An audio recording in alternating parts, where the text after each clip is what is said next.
And it looked like the Indiana Fever front office is in serious trouble for revealing some major information. Guys, how come I'm not seeing no scouts, bro? Where the scouting department? Do they even have a scouting department? You mean to tell me, as I look through this thing right here, y'all done made all the well, y'all done made, hold on, you lied to me.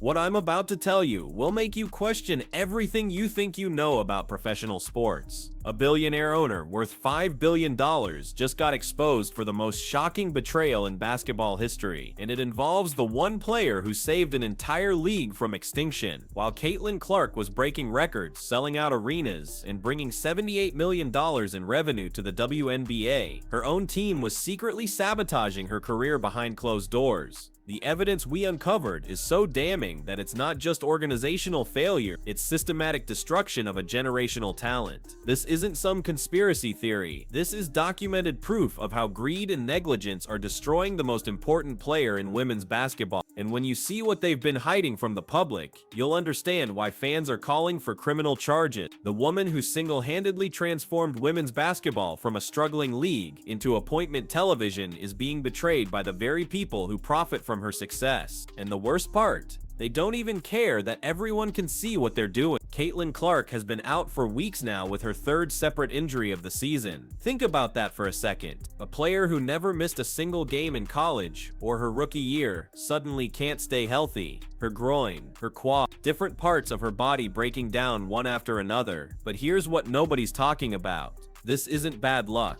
This is what happens when a billionaire owner treats a generational talent like a disposable asset. The numbers don't lie. With Clark on the court, the Indiana Fever are championship contenders. Without her, they're struggling against teams they should demolish. We're talking about a 10-9 record without Clark versus 8-5 with her. That's not player dependency. That's organizational failure disguised as team basketball. But the injury situation is just the tip of the iceberg. What we discovered about how this team operates behind the scenes will make your blood boil. This is the team that has blown double-digit leads all season long. We just lost to the goddamn Washington Mystics. Terrible, man. That is a bad basketball team. They got two young, rising stars. They're rookies. We got dominated by Sonia Citron and Kiki Ariafin. They was just taking math class and sociology and chemistry 3 months ago. And they came out there and dominated us.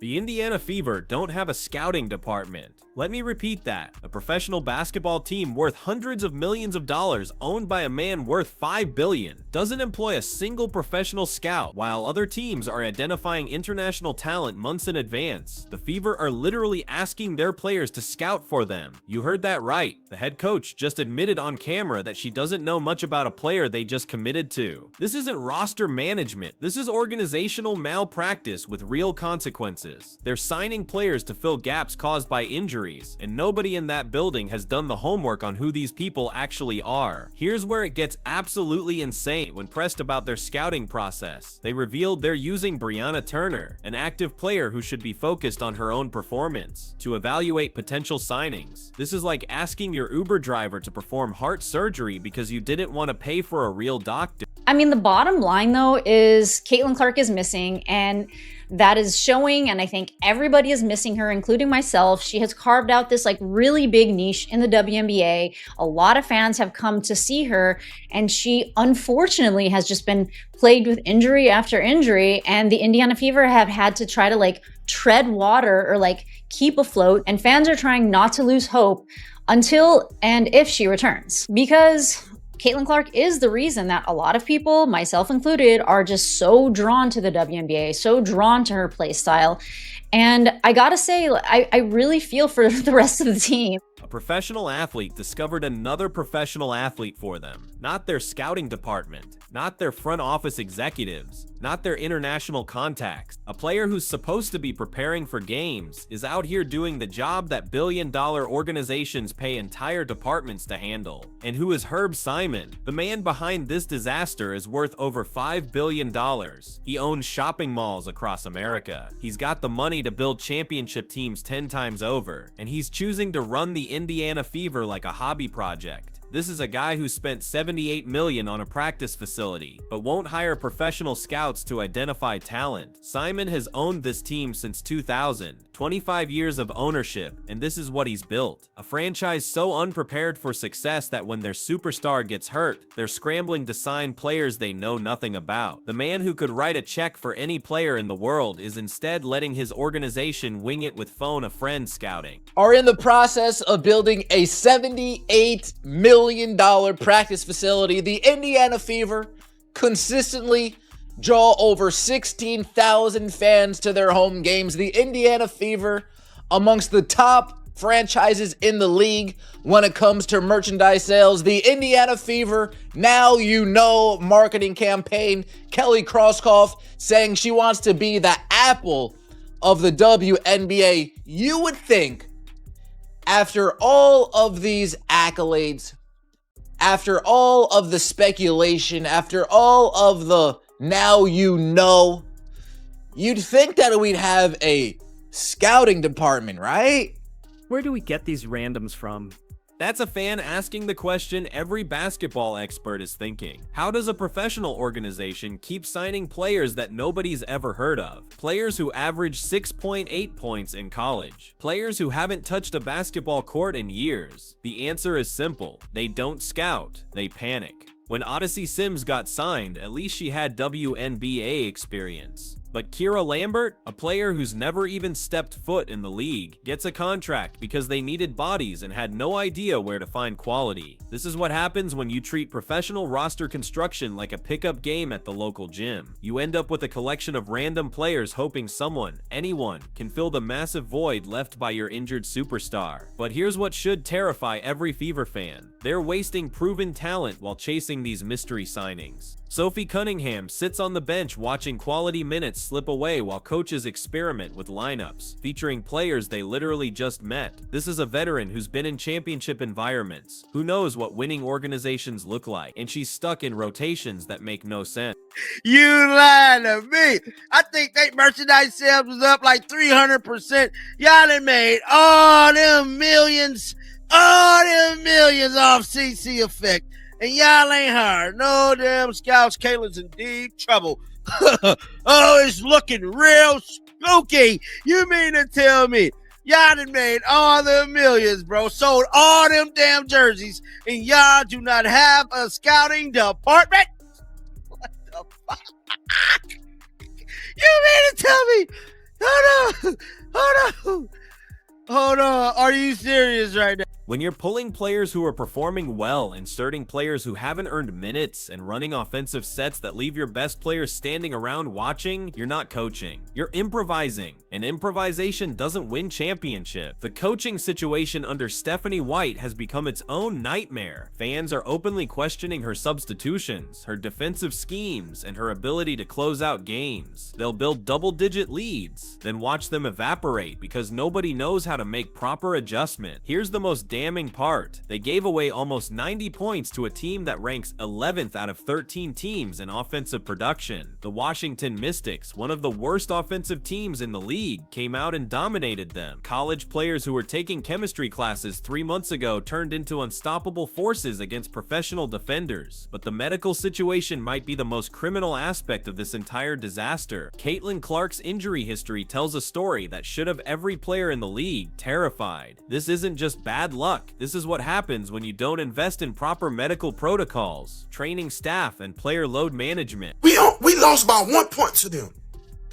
The third quarter, they went on a 19-0 run. You hear me? Which put them up by 12. By the fourth quarter, they was up by 12 points. That's ridiculous. And then let me say this. What sense does it make for Stephanie Jigsaw White to take out Lexi and Sophie at the same time? You hear me? At the same time, her rotations don't make no sense to me. And if it don't make sense to me, that allows me to think otherwise. She is fixing these games. The organization is in on it too as well. I'm sorry. At the end of the day, like I said, they just dragging us along to keep making money. Caitlin Clark, aka my precious CC, she ain't coming back this season. 3 separate injuries to different parts of her body in one season. A quad injury early on, then a groin injury that kept her out of games, then a different groin injury that made her miss the All-Star game in her own home arena. Each injury should have been a warning sign about organizational medical protocols. The pattern is clear. They're rushing players back too quickly, they're not managing workloads properly, and they're treating symptoms instead of addressing root causes. When your most durable player suddenly can't stay healthy, that's not coincidence. That's systematic failure. And here's what makes this entire situation even more heartbreaking. This is supposed to be the window. Clark is on a rookie contract, severely underpaid relative to the value she brings. This should be when you take advantage of having a superstar at a discount rate and build a championship roster around her. Instead, they're squandering this opportunity with decisions that would embarrass a high school program. The Fever should be identifying talent before other teams do. They should have coaching staff that maximizes everyone's strengths. They should have medical protocols that keep their superstar healthy for years to come. Right, it's all the above. It's seeing film, watching clips, talking to contacts and connections. Bree and especially has been super helpful in this. She's got a lot of contacts overseas who have seen Kyra, for example, play a lot overseas. Teammates that she's had that are over there that played with her. Now, it was at that moment right there, everybody antennas went off. She said, Bree Turner actually discovered Kyra Lambert. Hold up, wait a minute. How the hell do Bree Turner discover a player? She's no scout. She's no recruiter. How the hell? She's supposed to be focusing on the season of bad she playing. Y'all got Bree Turner scouting players. I think that this Indiana Fever team taking Caitlin Clark serious, taking the window that they have with Caitlin Clark as serious as they possibly can, you'd think that they would invest in some overseas scouting, right? Right. It seems as if the overseas scouting department, some YouTube highlights, some clips, and a couple phone calls with a person on the other end saying, trust me, bro, trust me. Hey, is she good? Trust me, bro, trust me, she's good. Oh, that's all I needed to see here. Is she good? Trust me, bro, trust me, she's good. The fans see it. They're paying premium prices for tickets, buying merchandise, investing emotionally in a team that's being held back by ownership shortcuts. They're watching a generational talent being wasted by an organization more interested in counting Caitlin Clark effect profits than building around her properly. The evidence is overwhelming. Merchandise sales up 300%, 16,000 fans showing up to home game, marketing campaigns calling themselves the Apple of the WNBA. All that money flowing in, and they still can't afford to hire professional scouts. They're making millions off the Caitlin Clark effect while treating her career like a side hustle. The clock is ticking on this opportunity. Clark won't be on a rookie contract forever. The attention she's brought to the league won't last if the on-court product doesn't deliver. And the fans who are investing their time and money into this team won't stick around if organizational incompetence continues to waste obvious talent. Here's what's really going to shock you. When Kelsey Mitchell had a wide open layup to cut the lead to 1 in crunch time, she choked. This is supposed to be their second option, their clutch player when Clark is out. But when the money's on the line, when the game matters most, she can't deliver. That's not individual failure. That's what happens when you don't build proper depth and player development. So, Indiana Fever signs another strawberry shortcake Lambert. Her name is Kyra Lambert. She had previous experience playing at Greece. Last time she played college 2001, so she's a little older. Where do we get these randoms from, man? Like, come on. 5'9", strawberry shortcake. So we get another shortcake. Sims and her are about the same height. Dude, they love some shorties, man. Like, you need to get some taller players, man. At least 5'10" and above.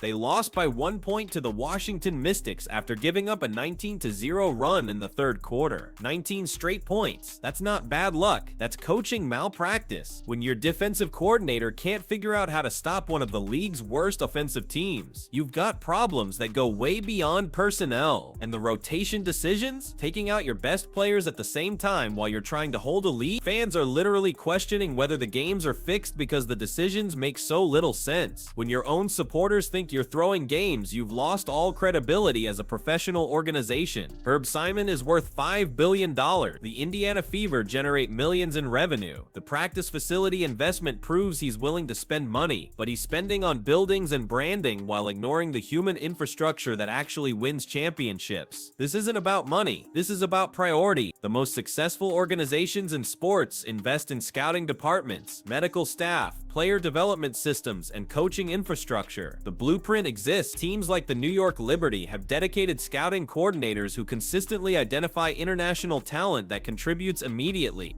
Stephanie White, you are supposed to be a defensive coach. We gave away almost 90 points to a team that is like 11th in the league in scoring. It's only like 13 teams. It ain't even that many teams. And they are at the bottom of the league in offense, and we let them come out there and do whatever they wanted offensively. Sonia Citron dominated our wing players. This is embarrassing. Kelsey Mitchell is not a clutch player. When the game is on the line, bro, she just gagged a wide open layup to cut the lead to 1. When the money is on the line in clutch time, you cannot rely on Kelsey Mitchell. This is embarrassing, man. Indiana Fever, get it done. The size we've been needing, a 6'7" tower, man. We need it because it's limited. Get her, put her in the center of the paint, man. Mentor her, whatever y'all need to do. I don't even know how to say her name, man. No disrespect to you, ma'am.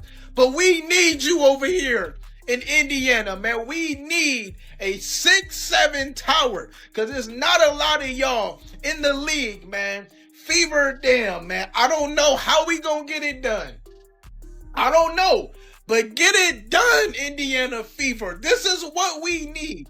Simon just refuses to follow proven formulas. What's happening to Caitlin Clark right now is a tragedy in real time. The most transformative player in women's basketball history, a generational talent who breaks television records and sells out arenas, is having her prime years wasted by organizational negligence that would be embarrassing at any level of basketball. The question isn't whether Caitlin Clark will recover from her injuries. She's proven her resilience time and again. The question is whether she'll have a legitimate organization supporting her when she does. And based on everything we've uncovered, the answer should terrify every basketball fan who wants to see greatness properly supported. This is what happens when billionaire owners think they can buy success without effort, when they believe star power alone can overcome systematic organizational failures, when they treat professional sports like a hobby instead of the championship level business it demands. Caitlin Clark deserves better than this disaster. The fans deserve better. And if Herb Simon doesn't wake up soon, he's going to waste the greatest opportunity in women's basketball history. The clock is ticking, and every day that passes without real organizational change is another day stolen from a player who could define the future of the sport. The evidence is all here, the pattern is undeniable, and the consequences are playing out in real time for everyone to see. This isn't just organizational incompetence, this is how you destroy a generational talent while counting the profits they generate for you.